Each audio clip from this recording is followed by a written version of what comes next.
Graça e paz, irmãos e irmãs. Uma boa noite a todos vocês. É um privilégio para mim estar aqui.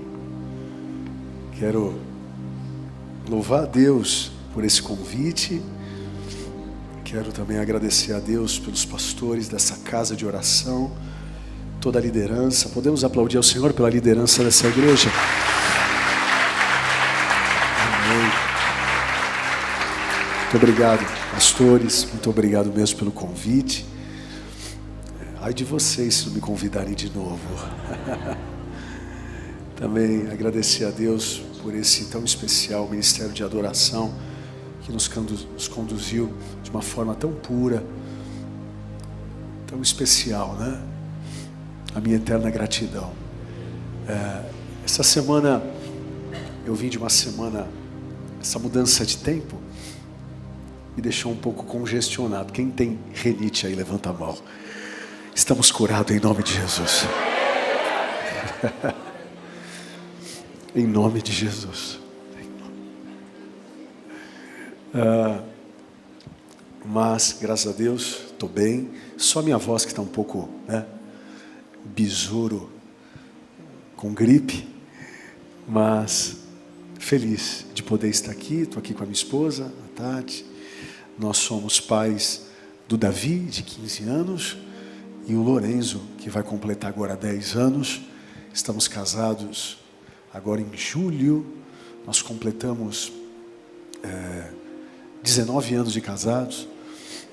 Até aqui nos ajudou o Senhor, né? Até aqui nos ajudou o Senhor. Deus é bom e a sua misericórdia dura para sempre. Amém? Fala para quem está ao teu lado, quando o culto acabar, eu vou pagar uma pizza para você de mussarela. Amém? Fala assim para ele. Fala assim para ele: onde tu fores, irei eu. E a minha conta é tua conta. Heresias capítulo 6, versículo 5.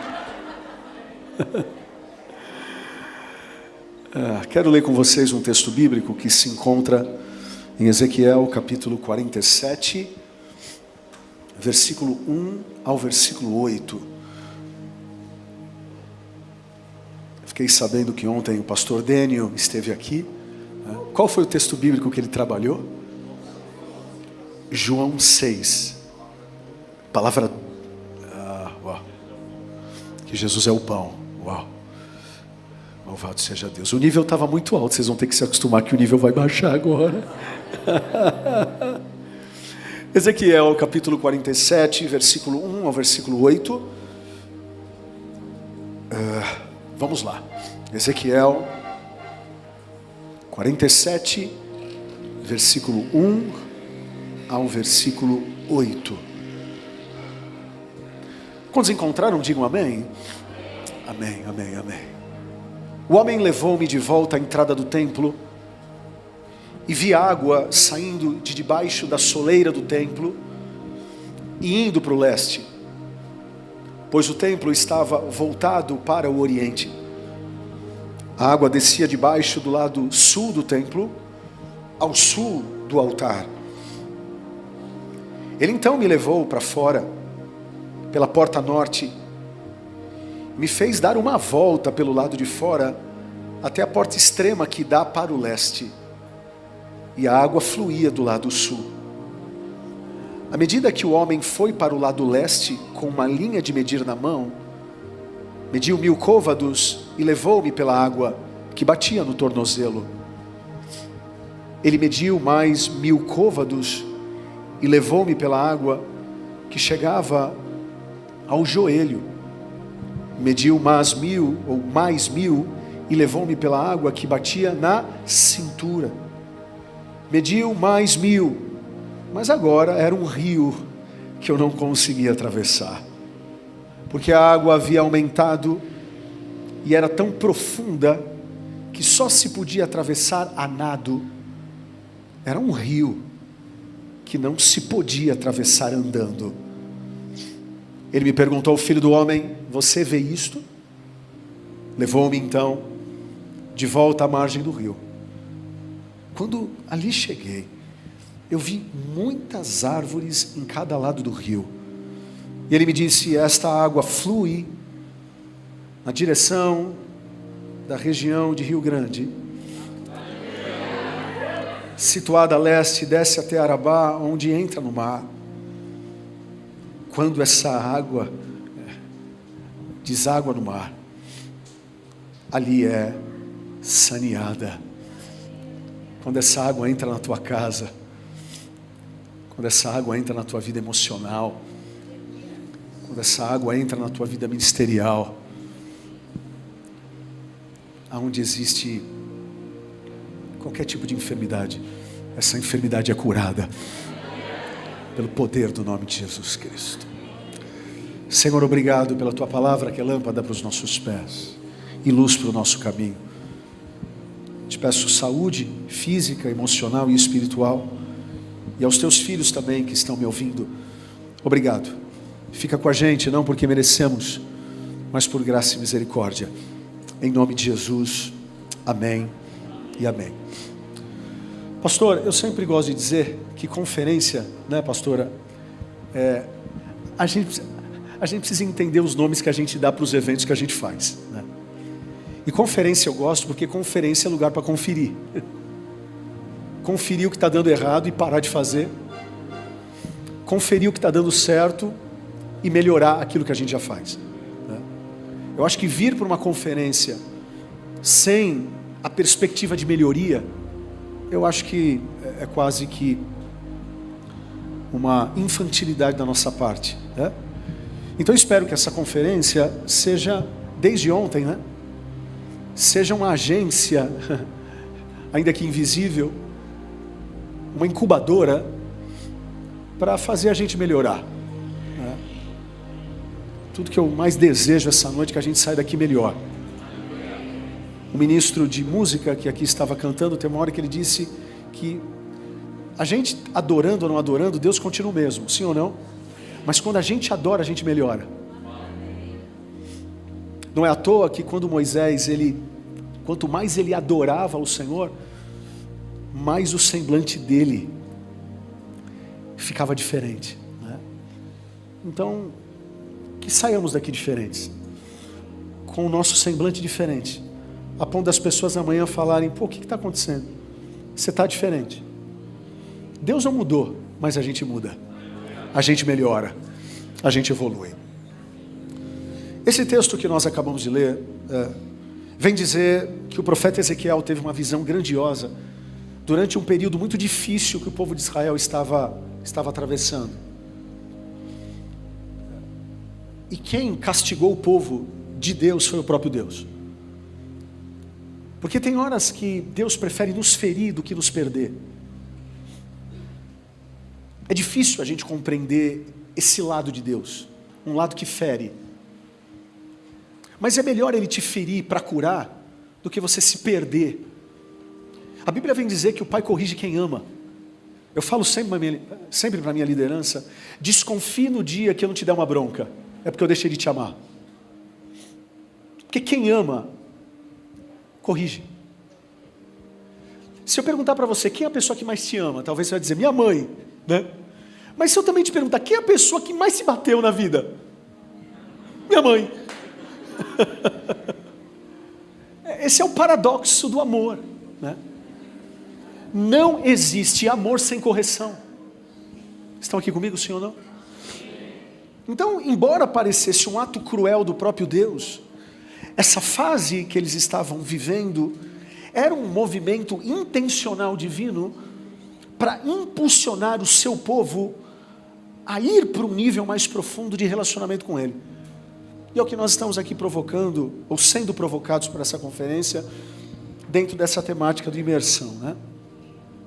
E na visão de Ezequiel, ele vê um rio que flui do templo de Deus. Um rio que não tinha uma água comum, mas um símbolo de vida e crescimento espiritual. É interessante que no templo antigo de Salomão, não saía, aos olhos nus, fisicamente, não saía nenhuma água do trono. Muito pelo contrário, a água vinha de fora, porque haviam tantos sacrifícios de animais. Vocês imaginam litros e litros de águas para manter o ambiente cultico limpo. Mas a visão de Ezequiel é o contrário. Ele não vê água entrando, ele vê água saindo. Um rio, como disse, que não tinha nada de comum, era um símbolo de vida. O homem, na visão que o Ezequiel está vendo, conduz ele a explorar a profundidade do rio. Até aí, eu estou apenas falando o que a gente acabou de ler. E passo a passo, de forma gradativa, o Ezequiel ele vai caminhando nesse rio. Então acho que essa é a cena que a gente tem que ter. O altar, a água vai saindo, e o Ezequiel ele vai caminhando. Primeiro, as águas chegavam aos tornozelos. Ele andava um pouco mais, as águas subiam aos joelhos. Ele andava um pouco mais, as águas alcançaram a cintura, ou os lombos. Por fim, tornaram-se tão profundas essas águas, que só poderiam ser atravessadas a nado. Eu acho isso muito interessante. Essa visão não era apenas sobre um rio, mas sobre o desejo de Deus em levar o seu povo a níveis maiores de maturidade e espiritualidade. Porque quando nós éramos meninos, nós fazíamos coisas de meninos. Mas nós chegamos numa fase, talvez você está na fase 1, você precisa ir para a fase 2. Mas tem gente aqui que já está na fase 8, que não dá mais para regredir para a fase 3. Isso em tudo na vida. Espiritualmente nem se fala. Então o que Deus está propondo, provocando o povo aqui, é para que eles pudessem chegar a um nível de santidade, de relacionamento maior. Porque sem santidade, ninguém vê Deus, seja nessa vida ou na outra. Quando eu leio esse texto, eu sempre sou provocado por Deus a pensar nas oportunidades que Ele nos dá. Eu não sei se vocês concordam comigo, mas uma das coisas que mais nos machucam na vida, ou nos machuca na vida, é quando a gente quer uma oportunidade e a gente não tem. Eu me lembro quando eu era criança, adolescente, eu já gostava de cantar. Tudo que eu mais queria era uma oportunidade para cantar. A Assembleia de Deus, então, já vinha com o CD Alguém sabe o que é CD? Tem gente que fala, pô, CD de comer. Alguém se lembra o que é CD? Pô, eu ia com o CD no bolso, porque se bobear eu estou aqui para cantar com playback. Não era assim? Pô, mas quando eu mais queria, menos me davam oportunidade. Agora, isso também vale na nossa vida adulta. Talvez você está lá na tua empresa, esperando a oportunidade de subir de cargo. E é uma crueldade quando a oportunidade não vem. Agora eu acho que tem uma coisa mais cruel do que não chegar a oportunidade. É ela chegar e a gente não está preparado. Pegaram? Não, vocês não estão aqui não, não é possível. Chegaram? Eu me lembro uma vez que eu fui convidado pela primeira vez para ir para os Estados Unidos. E aí, eu fiquei tão feliz, que era para participar de uma conferência com pessoas que eu admirava e tal e tal. Aí no e-mail chegou a informação, mas você precisa falar inglês. Hoje eu engano, mas na época, nem enganar eu enganava. Resumindo, a oportunidade chegou, eu não estava preparado. Sabe onde eu parei? Na Praça da Sé, porque eu não pude ir para o lugar que eu queria. Agora, a pergunta que a gente precisa fazer é, não basta ele dar o rio, a pergunta é, a gente sabe nadar? Pegaram? Porque o que está acontecendo é o seguinte, Deus está dando o rio, Ele está andando, e depois Ele anda mais. Mas tem uma hora que o texto vem dizer que é só nado. Que Deus pode fazer expandir essa igreja, alguém duvida? Lógico que não. Mas se Ele expandir, teremos pessoas preparadas.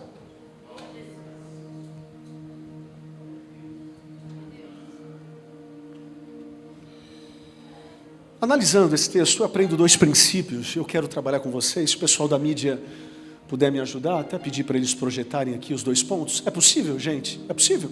O primeiro ponto que eu quero trabalhar com vocês é que resultados sustentáveis acontecem de forma gradativa. Nada que se sustenta do dia para a noite. Você que está precisando emagrecer, não é diabo, é carboidrato. Não é demônio, é chocolate. Deus não quer fazer tudo sozinho. Ele pode sim ou não, mas Ele não quer fazer nada sozinho, tudo sozinho. E nós também não conseguimos fazer nada por conta própria. É um processo de parceria. Ele nos conduz e nós colaboramos. Precisamos estar profundamente comprometidos com Deus e com os propósitos que Ele tem para nós. Nossa mente, o nosso dinheiro, as nossas decisões, o nosso tempo. Tudo precisam passar pelo filtro da vontade que é dEle. Enquanto pessoas com boas intenções fazem promessas, são as pessoas consistentes que realmente progridem gradativamente. Não é o que fazemos de vez em quando que faz a diferença, mas o que fazemos repetidamente e com dedicação e propósito.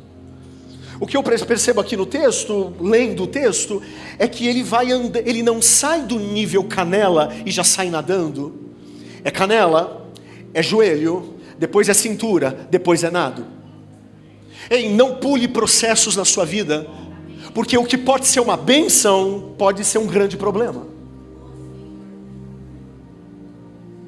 Eu tenho um hobby. Na verdade é meu hobby, é minha terapia, e quando a minha esposa briga comigo, é para lá que eu vou. Sabe para onde? Para a rua correr. Eu amo correr. E eu comecei a fazer exercício na pandemia, então não podia sair, eu subi e desci a escada. Aí quando a pandemia afrouxou, eu fui para a rua, corri meu 1º quilômetro, depois meu 3º quilômetro. E eu comecei a gostar, fui para o 5º quilômetro. Aí quando eu já estava correndo 11 quilômetros, aí um amigo meu falou: por que você não faz a São Silvestre? Eu falei: o sangue de Jesus tem poder. Tá doido? Não, mas são 15 quilômetros. Eu fiz a minha primeira São Silvestre. Depois eu gostei, eu falei: não, eu vou fazer a minha primeira meia maratona. Aí 21 quilômetros. Aí depois 25 quilômetros, 30. Aí eu coloquei na cabeça que eu faria a minha primeira maratona, 42 quilômetros. Eu não sei nem o que é isso em carro, mas correndo eu sei. Ei, agora se eu saísse de subir dessa escada para 42 quilômetros, o que eu teria? Distensões, contusões, porque eu não estava preparado para os 42. Ei, quem já está entendendo? Pare de pedir a oportunidade Y se você ainda não está fiel na X. Porque quem é fiel no pouco, Deus coloca no muito. Deus, Ele tem prazer em gerar oportunidades se Ele te vê preparado para tal. Por que muitas pessoas não receberam talvez a oportunidade do emprego? Ou porque não estão preparadas? Porque se Deus permitir que você chegue lá, você vai passar vergonha. Esses dias eu estava falando com um católico apostólico romano, e ele estava dizendo que para ele ser um padre franciscano, ele tem que estudar 12 anos. 3 de filosofia, 3 de teologia e 3 sobre Francisco. E tem crente que não quer estudar 1 ano e meio de teologia.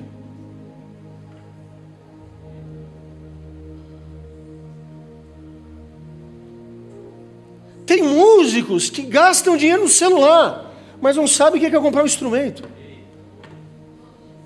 Graças a Deus aqui no Rio Grande não tem, mas lá em Santo André tem. Os caras estão mais preocupados com a selfie do que investir em instrumento, do que investir em aula, do que investir no inglês, ou no espanhol, ou na Bíblia, ou no Antigo Testamento. A nossa geração é a geração que sabe de tudo e não sabe de nada. Que quer comentar tudo, mas não lê sobre nada. Eu acho que essa é uma herança da pandemia. Nós aprendemos a ser cientistas, nós aprendemos a falar sobre vacina. Nunca falamos de vacina. Todo mundo virou cientista político, virou uma chatice, porque todo mundo falava de tudo, mas ninguém entendia de nada. Se nós desejamos ir para o próximo nível, nós precisamos entender que o próximo nível vai exigir mais musculatura. O texto vem dizer: só poderia atravessar nadando. Se queremos ir para o nível de nadar, não adianta a gente querer atravessar andando. Talvez Deus não te levou para o próximo nível, porque você não tem a postura de próximo nível.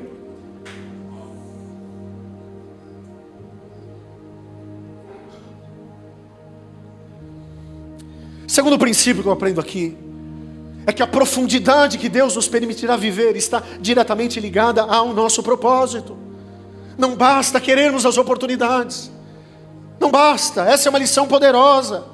Por isso que nós precisamos cada vez mais, não apenas desejar as oportunidades e entendê-la, ou entender que elas são gradativas, mas nós precisamos melhorar a cada dia. O Albert Einstein tem uma frase interessante, profeta do nosso tempo. Ele dizia que insanidade é fazer a mesma coisa de maneira repetida e esperar resultados diferentes. Em outras palavras, é burrice. Não adianta a gente fazer as mesmas coisas desejando resultados diferentes. Tem pessoas que entra ano e sai ano, fazem as mesmas promessas. Já viram uma academia em janeiro? Está lotada. Fevereiro, março, é uma alegria. Para quem gosta de fazer exercício, é uma alegria, só está você e Deus. As pessoas começam com leitura bíblica, ou em janeiro, parece o Jim Swagger, parece o Billy Graham. Em fevereiro, a pergunta é, a gente vai esperar voltar janeiro, para ter comprometimento de janeiro, por que não começar hoje? Será que nós faremos parte de um time de pessoas, até que deseja sim aumentar o nível de espiritualidade, mas qual é o nosso nível? De tornozelo? Que é um nível superficial e raso? Ou estamos no nível de joelho, onde há reverência, mas não há plenitude? Ou talvez o nosso nível de cintura, onde começamos a sentir a força da correnteza, mas ainda hesitamos em nos entregar por completo? Ou já estamos no nível de corpo inteiro, nadando na profundidade que Deus deseja para nós? A correnteza e a profundidade dependem de Deus, mas a qualidade da abraçada depende de mim e de você. Ezequiel só nadou porque ele estava preparado para nadar. Porque se não soubesse nadar, ia passar vergonha. Mas Deus não coloca alguém para nadar se não viu ele pagar o preço treinando antes.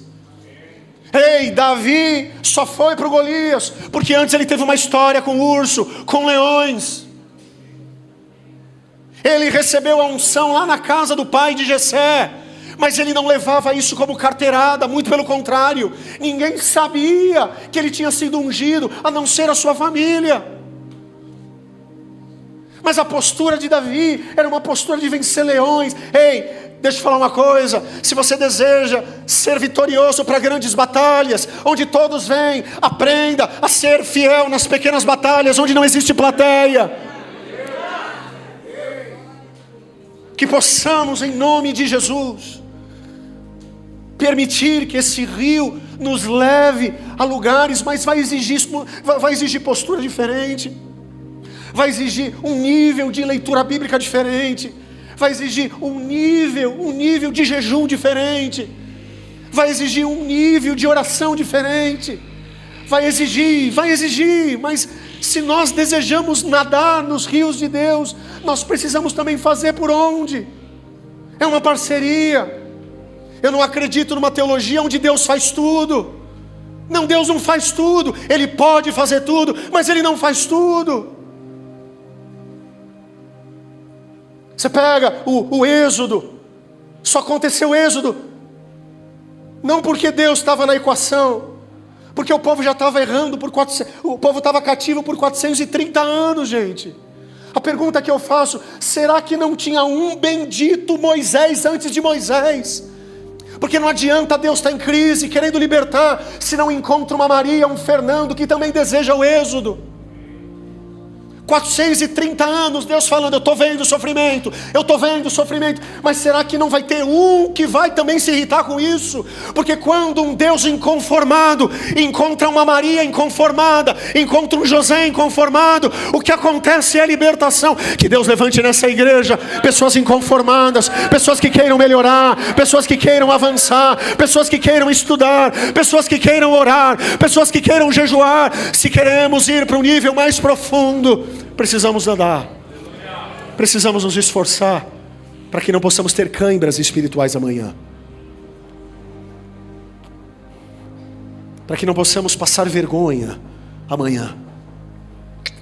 Infelizmente, nós temos visto o Evangelho sendo machucado. Sabe por quê? Pessoas que chegaram lá, mas não estavam preparadas para tal.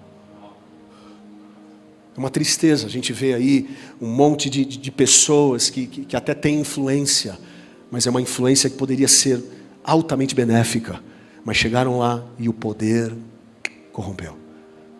Só existem 3 coisas que Satanás sabe que corrompe o homem: ou é o poder, ou é o sexo, ou é o dinheiro. Essa é a fórmula antiga: ou é poder, ou é sexo, ou é dinheiro. Não tem outra coisa, porque as outras coisas são consequências dessas 3. Você pega Salomão. Salomão é o tipo de gente que era pobre, mesmo tendo dinheiro. Porque tem gente que é assim, é tão pobre que só tem dinheiro. Tem gente que é tão pobre que só tem talento de cantar, talento de tocar. Tem gente que é tão pobre que só tem um bom serviço. Tem gente que é tão pobre que só tem um bom carro. Salomão é um cara desse. Pobre, a ponto de chegar na vida dele, lá no fim, e dizer: pô, cansei. Pô, tô cansado. Tem murro em ponta de faca. Aí você pega o apóstolo Paulo. Chega lá no fim da vida, seus 62 anos bem vividos. Não tinha mulher, tadinho. Não tinha dinheiro. Pô, tanto não tem, que o último capítulo que ele escreve é 2 Timóteo, onde ele vem mandar uma carta dizendo: por favor, traz o meu livro, a minha blusa e os meus pergaminhos. Ou seja, o cara não tinha um livro para equalizar as emoções, não tinha a Bíblia para equalizar o espiritual e não tinha nem blusa para cuidar do físico. Ele termina sem lenço, sem documento, sem Bíblia, sem nada. Mas ele está terminando a vida bem, dizendo: eu combati o bom combate. Morreu rico. Por isso que Jesus disse: não se alegrem por outras coisas, mas alegrai-vos, porque o vosso nome está escrito no livro da vida. Tem um profeta moderno chamado Jim Carrey, conhece ele? Que ele disse assim: eu queria que todo mundo fosse poderoso, rico, milionário, para perceberem que a alegria não está aí. Ei, existem bilionários, milionários que queriam ter a paz que nós estamos tendo nessa noite. Você conhece pessoas assim, eu também conheço. Que possamos nos preparar. Eu não sei qual é o teu nível de espiritualidade. Eu não sei. Talvez você é novo na fé, ainda o nível canela. Pô, não vai para a braçada, vá para o joelho. Talvez o teu nível é joelho, não volte. E nem vai ainda para a braçada, vai para a cintura. Mas se teu nível já é cintura, já deu. Conhece aquele memes da internet? Quando a filhinha desse tamanho fala para a mãe: mãe, já deu. Só eu vejo a internet. Ela olha assim para a mãe e fala assim: mãe, já deu. Ela dando bronca na mãe. Ei, assim diz o Senhor: já deu. Não dá para ficarmos no nível que estamos. É de glória em glória. É de vitória em vitória. Faça um comprometimento. Evite as distrações. Eu acho que esse é o grande mal da nossa geração. Distração vem de uma palavra latina, distratio. Distratio era uma outra forma cruel de se matar na Roma antiga. Você tinha 2 formas cruéis, né? A crucificação, mas você também tinha a forma distratio. O que é distratio? A distratio é a pessoa, se ela era julgada e condenada, amarrava uma corda e essa corda amarrava num cavalo. Uma outra corda amarrava na outra perna em outro cavalo. Uma outra corda amarrava no braço num outro cavalo. E uma outra corda amarrava no braço no outro cavalo. Quando o homem dava o sinal, os cavalos corriam e despedaçavam as pessoas a olho nu. Sabe como chamava essa morte? Distratio. que vem da palavra distração. Ei, quem está tomando o teu cérebro? O feed, o stories, Instagram, Facebook? Quem está corroendo você? Esses dias eu estava tão no Instagram, aí parou o feed. É como se o Instagram dissesse: mano, eu cansei de você. Aqui não tem nenhum hipócrita, nenhum puritano que não vê. Está todo mundo aqui no mesmo balaio. Nós precisamos abrir os nossos olhos para que esse mundo não tire os pedaços que ainda temos. Que a nossa mão, que a nossa boca, que o nosso cérebro, que o nosso intelecto, que tudo seja para a glória do nome dEle. Que nível você precisa ir? Eu termino aqui com uma frase que quem caminha comigo, principalmente a minha liderança, a igreja que pastoreio, sabe. Eu sempre falo, e falo isso no meu livro, e repito: ei, nós não conseguimos controlar nada na vida. Eu já tentei controlar minha esposa. Nem vou olhar para ela. Tentei controlar os meus filhos, cada vez está mais difícil. Ei, nós não conseguimos controlar nada na vida, a não ser uma coisa: o nosso foco. Se você colocar na tua cabeça que você vai ler a Bíblia, você vai ler mais a Bíblia. Se você colocar na tua cabeça que essa semana você vai jejuar mais, você vai jejuar mais. Se você focar que você vai ser um pai melhor, você vai ser um pai melhor. Se você é músico e colocar na tua cabeça que você vai evoluir tocando, você vai evoluir tocando.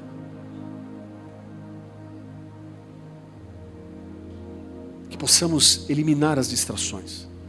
Não permitir que as pessoas tirem as partes do nosso corpo, do nosso intelecto. Que possamos entregar a nossa vida inteiramente ao Senhor.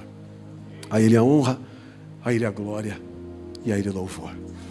Quero orar por vocês e por mim. Pai, obrigado pela Tua palavra. Palavra essa que é lâmpada para os nossos pés. Espírito Santo de Deus, tem pessoas que vão ouvir o que eu acabei de dizer e não vão mudar em nada. Outras vão pensar. Outras não vêm a hora de chegar amanhã para mudarem de verdade. Deus, que de verdade haja uma força que vem de Ti, que nos impulsione ao próximo nível. Não queremos apenas estar com águas na canela ou nos joelhos. Não, a gente quer ir para o próximo nível, seja ele qual for. Mas tudo que nós não desejamos é voltar. Nós não somos daqueles que desistem. Nós não somos daqueles que voltam. Nós somos daqueles que esquecem as coisas que ficaram para trás e continuam olhando para o alvo. Pelo prêmio da soberana vocação em Cristo Jesus. Deus, obrigado. Obrigado por essa igreja. Obrigado pelos pastores, pelos líderes, pelos coordenadores, supervisores, voluntários. Obrigado por todos aqueles apaixonados que estão fazendo essa conferência acontecer. Não queremos ser distraídos pelo mundo, mas cada vez mais comprometidos através de reuniões como essas. Pai, nos ajude a conferir. Nos ajude a não apenas ficar reclamando quando as oportunidades não vêm, mas que possamos nos preparar para quando as oportunidades chegarem, a gente vai nadar de braçada. Nós vamos viver exatamente aquilo que o Senhor deseja que vivamos. A Ti seja a honra, a Ti seja a glória, a Ti seja o louvor, para todos sempre. Eu vou te convidar para você levantar suas mãos agora e pedir para a mídia, se a mídia puder, por favor, colocar Ezequiel 47, versículo 8. Olha só o que vai acontecer. Ele me disse: esta água flui na direção da região situada a leste e desce até Arabá. Deixa eu falar uma coisa para vocês. Leste até Arabá são regiões altamente cruéis, altamente desérticas, ok? Mas a Bíblia vem dizer que até nessas regiões onde não tem vida, quando deságua no mar, a água ali é saneada. Vocês têm noção que um rio vai sanear o mar? Vocês não entenderam? Eu vou falar novamente. Ei, talvez o teu ecossistema seja muito grande, talvez a tua família tenha muitos problemas, mas através do rio de águas vivas que há em você, vai chegar na sua família. Ah, Rodrigo, mas a minha empresa é muito grande, só eu sou crente. Ei, é um mar grande, mas você é um rio poderoso que carrega a água viva do Espírito Santo de Deus por onde você passar.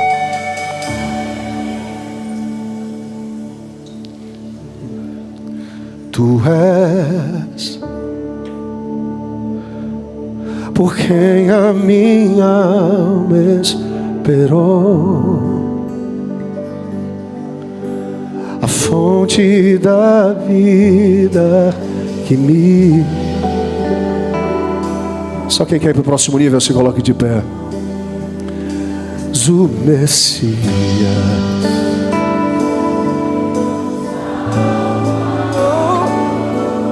Tu és por quem esperou,